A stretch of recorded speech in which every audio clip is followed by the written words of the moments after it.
Hey you guys, this is Matthew Belancich again, over here, service manager over here at Honda World.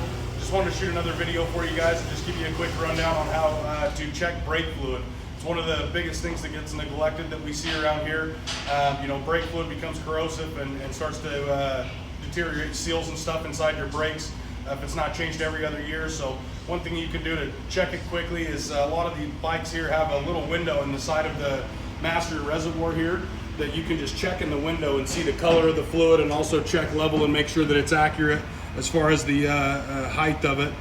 So a lot of bikes are lucky enough you got a window on there, but if you don't have a window, what you'll need to do is you'll need to pull these two bolts off here off the top of your brake reservoir. And what you'll want to do that is just put a rag around here, because that brake fluid again is you know, really corrosive and can contaminate the paint and different things. So you'll want to pull these two bolts here. Make sure again when you pull this cap off that you're really easy with it. You don't want to make a mess on anything. There's going to be a small diaphragm in here as well. I want to lift that up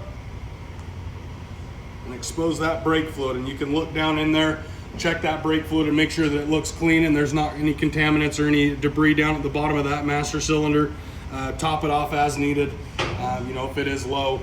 But you know, quick easy way, usually you can just check the window here, because most of the bikes, like I say, do have that nice window that you can inspect it through that. If it's dark at all, doesn't look nice and clear, you probably should go ahead and just replace it. Do a brake fluid flush on your bike to keep your brakes in good health and make sure you're going to be able to stop. So anyway, just wanted to do this quick video for you guys and show you how to check this brake. And if you guys have any questions, you can always come in and see us. Thanks.